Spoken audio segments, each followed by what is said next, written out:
Good evening, everybody. It is May, AAPI History or Heritage Month. And welcome, and thank you for tuning in. We have a great show tonight. We have an awesome guest, a real rock star in the house, household name here in Nevada. So I cannot wait for that segment. But of course, we're going to start with a little bit of tidbit for small business. So let's talk about resources. Why is this so important? You know, up to now, one of the main issues that I always get when I'm talking to either existing business owners or business that are or owners who just want to start a business, where do we go for help? Where do we go for resources? So I'm just going to talk about a little bit about the different resources that's available for you out there. Of course, you can always pay somebody for that. You can hire an attorney, a business attorney. You can hire a CPA. You can always hire a consulting group. But for the majority of the people out there, they don't want to incur extra expenses when they're just trying to start their idea. So there are resources out there that's available for you. So the number one, probably one of the more popular ones is SBA. Now, SBA is mostly for loans. Okay, so this is the time when you get to the stage of your business where you actually need to expand, buy equipment, buy capital, or some kind of part of the business where you need to invest some money. So lending, you can contact the SBA. You can talk about the different programs that's available for you. They can even refer you to what they call CDFIs. These are community development financing institutions. They help start up businesses. They have a ceiling. Some of them do. Some of them have a higher ceiling of how much they can lend you. But it's a good way to start if you need lending. More basic ones would be SCORE or SBDC. SCORE and SBDC help primarily like on startups. They kind of help you or walk you through building a business plan. What licenses do I need? What's the next step for me? Am I doing the right thing? And SCORE, for example, would kind of hold your hand, give you different times so you can meet with them. These are made up of retired business owners or executives that are donating their time to help out entrepreneurs. You can also get this through like an incubator system, or for example, where an incubator system would bring in a lot of different help resources to help entrepreneurs as well. So it just really depends on who you're comfortable with. SBDC has different set of knowledge where they can also, besides helping you with starting out businesses, they can give you training on different things such as marketing, different strategies for your business, for example. There's also like the Women's Business Center, who does a similar job in helping you find resources for your businesses or at least guide you. The chambers is another resources for that. They have different programs to help you, or at least they can get help. They can give you help on people and direct you to people who can help you, train you on how to start your business, where to go. Now there's also other resources with the state, Department of Business and Industry. They have that roadmap that I've been using for our show. It kind of gives you a guide of how to start a business. There's the Secretary of State. That's where you register for your business, of course. Clark County Economic Development or the Clark County Licensing. It's another great tool for you to find out if you should be licensed with Clark County or the city. Or what else do you need? What kind of licensing or permits do you need for your business? So these are all resources. There's my office. It's called the Office of Small Business Advocacy. We're designed to be the voice of small business in the state and to be able to provide you information of all the available resources that's available for businesses. There's a lot of different things that you can really reach out to, a lot of different groups that you can reach out to, both up here and up in the north. There's the Reno Sparks Chamber up north. There's a Vegas chamber, Henderson chamber. There's the niche chambers, a lot of different chambers down here that can help up as well. And then you have entities such as LVGEA, EDON, or NDA. These are more specialized development groups where their main focus is, or GOED for that matter, from the state, their focus is to bring in businesses from other states to Vegas. So this is more for the businesses that are looking to start here in Vegas, but you're located somewhere else now and you want to move here. These are the entities that you can reach out to. Sometimes they have programs for you in getting abatements or getting some of your fees reduced or incentives to help you out as you move here. You can also reach out to them to help you with workforce. They can connect you to the proper people that can help you hire the right people. Now, if you're in that stage already here or you're a business here, there's also resources for workforce. There's Workforce Connections, Job Connect. So these are different entities that can help you supply you with workers if you need them. You can tell them exactly what you're looking for, what you need, and they'll be able to help you find them. In some cases, even train them, or sometimes they have programs where you can work with them pretty much, and they can help you with the training part of getting the right people there with you. I forget, there's UNLV Business Development. That's another important one that you can go to. It just really depends on who you're comfortable with. The most important thing is you need to find resources. If you're stuck, you have an idea, you want to start a business, and you don't know who to call, reach out to any of this resource. Reach out to my office, the Office of Small Business Advocacy. We are at the Lieutenant Governor's website. Just email me and let me know, hey, Sonny, I need help. And I will definitely refer you to the right entity. Don't just sit there and say and do nothing. Be proactive in finding out. You have no idea how many people come up to me and say, I gave up because I didn't know how to start my business. If you have a dream, don't give up on it. Let's find you the resource that would help you get you started in opening your business. All right, so that is my opening segment for tonight. I am so excited. When we come back, we're going to meet our first guest for May. We'll be right back.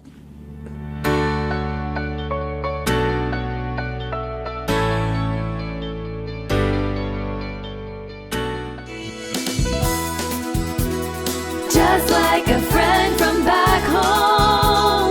This is your Filipino radio experience in Las Vegas. PHLV Radio. PHLV Radio.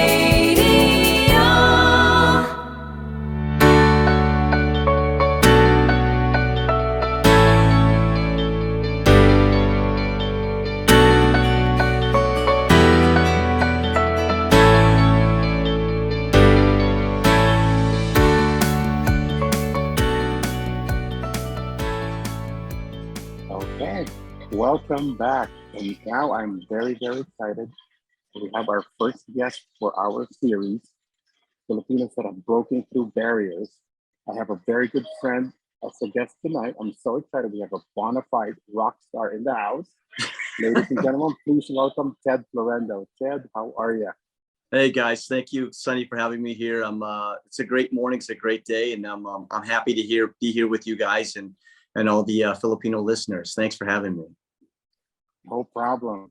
Ted, when I thought about this series, you were the first person that I thought about because your story was absolutely amazing. And talking about barriers, you are the first Asian male on Nevada TV. Is that correct? For weather for sure, and for weather right now, probably the only one across the nation is the Chiefs. So it's something that I'm glad I finally achieved for all of us, right? So thank you. Yeah, Definitely. Ted, tell me, when you were young, what made you decide to get into this industry? Well, hopefully I don't get choked up when I tell this story. It's funny, 'cause I always do when I tell this story to the school kids. I get a little choked up. But what happened was, as a kid growing up, I used to watch the news with my dad religiously. That's something that he and I bonded at very well. So we'd watch the TV news so much. And then I remember one day turning to my dad saying, "Hey, Dad, how come there aren't any Asian men, Filipino men in the news? I mean, I see like Julie Chan, all the other Filipino, or I'm sorry, Asian women that are doing TV news. I was proud of them. But I said, why isn't there any Asian men? I see Jackie Chan, all those guys, they're on the movies, but not on TV news. And my dad said, well, you know what, maybe they don't want us. And he said, but you know what, maybe you could change that. And I'm like, how can I change that? And he said, don't think that you can.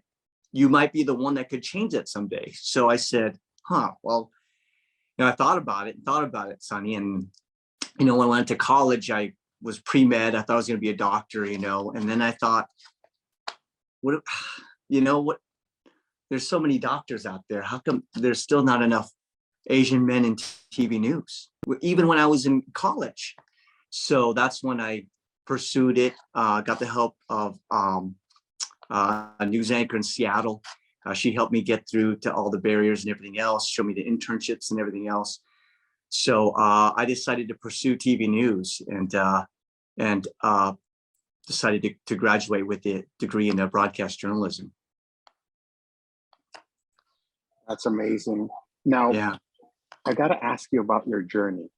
I mean, I'm sure it's not like, okay, right away, doors open, curtains parted, everything's great. How many times did you have to, go in for an audition or apply for a job? Describe me how that journey.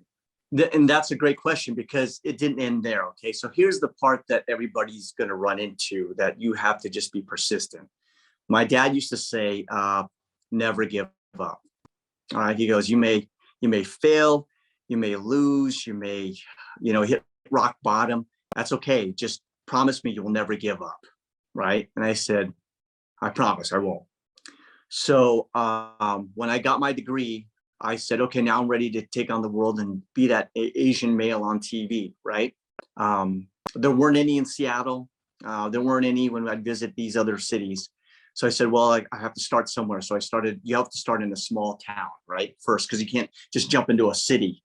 By the time you get to Las Vegas, you should have experience already. So I started sending all these tapes, Sonny. You have to make a videotape of yourself, right? Doing news and reporting. And you have to send it to all these stations around the nation. And there's literally hundreds of them. So I sent hundreds around the nation and didn't get any response, right? But I had friends that were in the business that were Caucasian or African-American, and they were getting hired like that. They were getting hired. And I said, man, maybe they're not ready for an Asian man on TV. And I even had one news director say, you know what, I'm not looking for an Asian man. And I was so upset. I said, man, like if they just gave us a chance, and I go, all I need is just one news director. I just need one. I know there's thousands out there. I just need one to say yes. So what happened was I was ready to quit, because I think I sent out maybe 500, maybe 600 tapes. I was going through postages like crazy, VHS tapes like crazy. And I was ready to quit. And then my dad said, hey, here's the deal. He said, promise me, Anak, that you promised me that you wouldn't give up. You promised me that it's going to be hard. Life's going to be hard. Life is an acronym. Life isn't effing easy, right? And you just need to promise me you're not going to give up no matter how hard it is. And I said, you're right. You're right. I promised you. So I sent out 500 more, Sonny, 500 more, right? So, and I still wasn't getting any responses. So what I did at this point is I went to the TV stations themselves.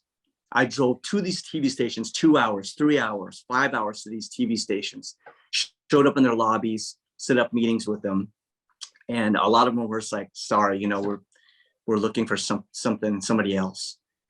I went to one in Yakima, and I said, and he goes, well, what would you do for me? I said, Mike, I'll tell you what, I'll work for you for free for 3 months. All I'm asking you is to just give me a chance. And he goes, okay, you work for me for 3 months. And if I like you, then I can keep you. If I don't like you, you're fine. I go, yeah, as long as I can keep all the video material for other TV markets. So Sonny, for 3 months, I lived in a crappy apartment that my parents helped me pay for. There were cockroaches everywhere. I showed up early to work and I left late for work. And I told myself, I said, I wonder if Mike sees me going to work early. And then I said, you know what? I don't care if he does or not, because I'm going to work early. I know that I'm working hard. Doesn't matter if he's working hard. The universe is going to work out and know that I'm working hard. So I get choked up and tell the story. So 3 months goes by. I work my butt off, going in early, leaving late, learning to edit, learning to shoot, learning the anchor desk when the anchors are off. And Mike comes over to me and says, Ted, he goes, your 3 months is up. He goes, I know that you've been coming in early. He goes, I know you've been leaving late. And he goes, I know you've been kicking butt, reporting and working hard. And he goes, I want to hire you. So that was my foot in the door. So I think the hard part to all this, though, and I'm gonna try to keep it together, was running back, telling my dad, that I was going to be this TV reporter, that I made that promise to him. And he smiled, and then he passed away the next day. Oh no! Wow. So wow. I did not know that, Ted. Yeah. Wow. So wow. I think he just wanted to make sure I was okay. So yeah. Wow. What a story. But I made that promise to him and my mom, and here I am today, son. And still working hard and doing the best I can. So sorry, I get choked up every time I tell the story at schools, and it still doesn't get any better. I'm getting choked up when you said that to me. Wow, unbelievable story. I guess perseverance is in your blood. It's in your nature. Yeah, and that's the thing that people need to realize, Sonny, is that there's 3 of us in the family, me and my brothers, and I'm the youngest, right? And you know how a lot of Filipino parents and Asian parents are. You got to be this, you got to be this, you're going to be a doctor, you're going to be an engineer. My dad was a civil engineer, right? So he thought I was going to be a civil engineer someday. And I said, no, I'm going to go to broadcasting. But my brothers were all like straight A students, right? But being the youngest, I was never like the straight A student. I was more of a C student. So my parents, and they were kind of worried, is he going to be okay? Is he going to be the son that's going to be okay out of these other 2? But the difference between my older brothers and I is my older brothers were always like, oh, I want to do this, but there are 3 things that could go wrong. So they would always do that, and all due respect to my brothers. But for me, I was always like, yeah, there's 3 things. Yeah, you could do this, but there's 3 things that could go right. Yeah. Not 3 things that could go wrong. It's just the way you look at things. That's the way you look at things, right? Your perspective. They were like, well, I'm going to stay close to home for school because I want to be near mom and dad, and I want to be able to, see them every day and do laundry. And I'm like, yeah, but what good is that? Like, there's a whole world to explore. There's whole colleges to explore. So they stayed near home and I left, and that's just kind of what you need to do. You need to tell yourself, your mind, never give up. Life is going to be hard, and that's just part of life. And you just got to keep persisting and keep on moving. And that's kind of what I did. Once Mike gave me that shot to get in the door, boom, I was able to propel to all these TV markets. And here I am today. My main goal was to make it to a top 10, Sonny, which is like making it in the NFL. If you can make it to a top 10 market, not top 10 city, that you made it to the NFL, right? Yeah. And those are like those are like New York, LA, Philadelphia, Chicago, and in Washington D.C. And I was like, I wonder if I'm good enough for those markets, if they're ready for an Asian man. And a lot of people don't know this about Channel 8. So here's what's interesting at Channel 8, and I love them. They treated me so well. When I started with them in 2004, I was the weekend weather man, remember? So what happened was I kept doing the weekends for so long. And Kevin Janison, we all know Kevin, he was the chief. Well, Kevin left, and I said, hey, I'm ready to be the chief. And they said, well, we like your reporting, so we're going to try to get another person as a chief. I said, okay, that's fine. So they had they hired a woman for the job. She lasted maybe 2 months, and then they kind of gave her the boot. And then I said, well, I'm ready to be chief. They said, well, we're not really ready right now for you to be chief. And I said, okay. So then they put somebody else on the spot. Mm-hmm. And he lasted, well, they put somebody else on the spot, and I don't think he was doing a very good job. But I said, you know what? I could do that job. If you're not going to give me that job, Channel 8, I love you, Channel 8, but I'm going to go look, see how my talent is wanted somewhere else. So Sonny, I put out all these tapes again, and all of a sudden this was incredible. I had LA, I had Atlanta, and I had Philadelphia call me. Wow. And Philadelphia, those are all, top 4 markets, top 2 markets. And I took the Philadelphia job, as you know, and I told them, I said, you know what? Sorry, you had your chance.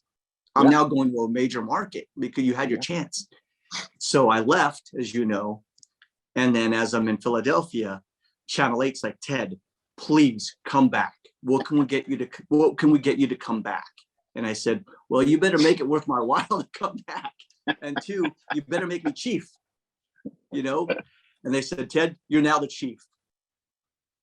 So, and that's where I am today. So it almost takes them realizing what you're worth when you're leaving, your bosses, to know what your worth is when you left, to go, wow, we should have made that lessons happen. there, Ted. Perseverance, knowing your worth, and asking for what you want. And you got Absolutely. And you have to break the barriers. I mean, just because the barrier says, oh, there's no Asians in this, there's no Asians in that, no Asians in corporate, no Asians in whatever, just because it looks like that doesn't mean it has to stay like that. You have to be that one person. Like my dad said, I said to my dad when I was young, I go, well, how can I change that? And he goes, you never know. You could be that one person that changes that. Don't think you can't. And I got that in my mindset. And I said, well, yeah, I got to be, So when I go to these schools and talks, I mean, I tell you, I'm talking to all these kids and they're all so excited, but I see that one Filipino, that one Asian kid that's looking at me. I'm like, come on, man. That's why I'm here. I'm here for you, all you guys, especially you, So if I can just get through to 1, 2, then I've done my job. If I can get through dozens more, then I've definitely done my job. So that's really what I'm here for. Ted, I got to commend your dad for giving you all that support. Most Asian parents, as we all know, they push their kids to medicine, engineering, CPA, the top 5, engineering, or something in finance. And media is not something that they really push for. But no, and that's kind of why I think a lot you're 100% right. I think that's why a lot of Asian men don't go, because their parents are kind of like, no, engineer, doctor, all this. And my dad wanted me to be a civil engineer, but the good thing about him is he was also open to like what I wanted to do. And so was my mom. Now I got to tell you, Sonny, here's the funny thing is when I told them I wanted to go into TV news, right? Mm-hmm. They were saying, I mean, how much do you make when you first go into it? And honestly, you don't make a lot when you first go into it because everyone wants to be on TV, right? So they can charge whatever they want. And when I graduated, they were talking about my best friends. They're like, "Oh, Scott's going to be an architect. Scott's going to be, or Lincoln's going to be an architect. Jeff's going to be an architect. Scott's going to go into recreation management, and you're going into media." And I said, "Well, Mom, Dad, just all I ask is for your support, because I promise you it's going to pay off. Promise you. Look at me in the eye. If you support me 100%, I promise you that it will eventually pay off. Can you promise me that? And they said, okay, we will support you. We'll keep our fingers crossed and we'll support you.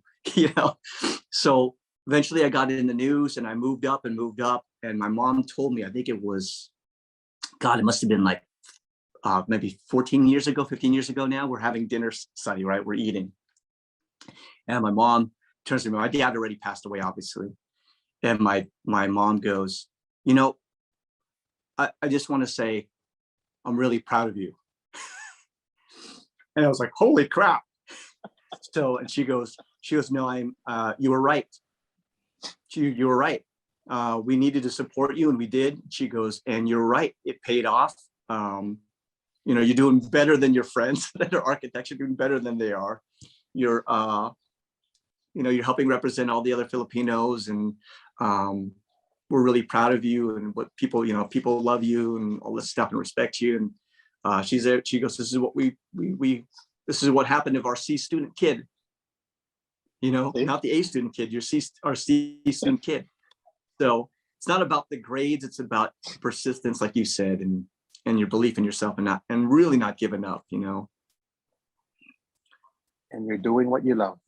Hey, so recently there's been a real boom in Asians in media. Yeah. BTS. How does stuff make you feel being one of the first ones there? In a way, you paved way for these people. It's so exciting because we support each other as much as we can. And I love that BTS is, because this is a worldwide thing, for them. It's not just some artists that are just kind of popular in the United States only, or maybe some of the UK.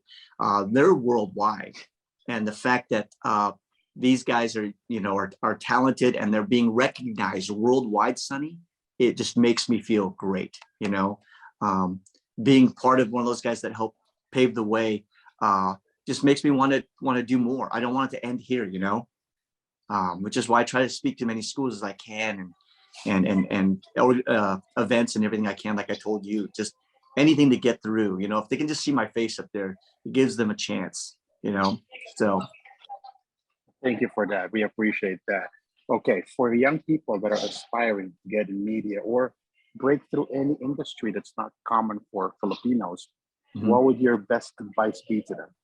That's a great question. I would say get a mentor. If you could find a mentor in the business, that's the best. Asian mentor in the business, even better, because we try to support each other as much as we can. I would try to do that. Get in touch with them. Great email, because that's the best. Because they can respond back. Sometimes if you leave a voicemail, they won't respond to you for another 10 days because they don't have a lot of time to call. So email is best. Try to use them as an example that get all your questions answered and everything else. But the main thing that I liked from interns, and get this, Sonny, I have interns all the time, and I was one of these interns, right? I like the interns that come up and ask me questions, that come up, how do I do this? What do I need to do this? What do I need to do that, right? Because I was like that. Can ask a lot of questions, show enthusiasm, and we will help you 100%. Because I had one intern who didn't even say a single word to me. He came in, didn't say a single word, didn't introduce himself, nothing, right? Really? Didn't ask for anything. His internship was up, and then literally, I think 3 months later, he messages me and goes, hey, this is George. I don't know if you remember me. How do I get in the news? I really want to get in this station. And I went, sorry, I don't know who you are. So, but the other ones, I'm willing to, help because you made that effort. So I would definitely try to do that as best you can. And again, just don't give up, man. People give up too easy. And that's just, like my dad said, LIFE, life is an acronym. Life isn't friggin' easy. So you just have to roll with the punches and just not give up. There you go. That's great advice. Tedd, I'm telling you, thank you so much for coming into the show. Oh, I Sonny, really anytime. appreciate you doing this. So, thank you so much, and congratulations to all of your success. Thank And you, sir. keep at it, Appreciate man. it. I'm just happy to be here, part of the show, and you're always a good friend. You're always supportive of me, and I'm supportive of the whole community, because you guys all come up to me. You guys all come up to me in the events, and I always try to shake everybody's hand. I try to talk to everybody, because I'm not one of those guys that just, goes, look, I don't want to talk right now. Yeah. I am like I promised my mom and my dad, I'm lucky to have this job. I'm lucky to have this career. I'm lucky to be here. So I better earn it. You know what I mean? So any other guys, and I know a bunch of them in this business, where they'll just kind of turn the ear and go, look, I don't want to talk to you right now. You cannot be like that, because we're lucky to have this job. Thousands would want this job. And so you gotta earn it. And so that's why I do the best I can for you guys. So. All right. Well, that's our show for tonight, Ted. Thank you again for coming. This is the best. We really appreciate you coming. Thank you, Sonny. And thank you to everybody listening and watching. I appreciate you guys, and I love you guys. Thank you. All right. So we'll see you next week. Like I said, that's our show for tonight. Thank you, and take care. And thank you for watching. Good night, everyone.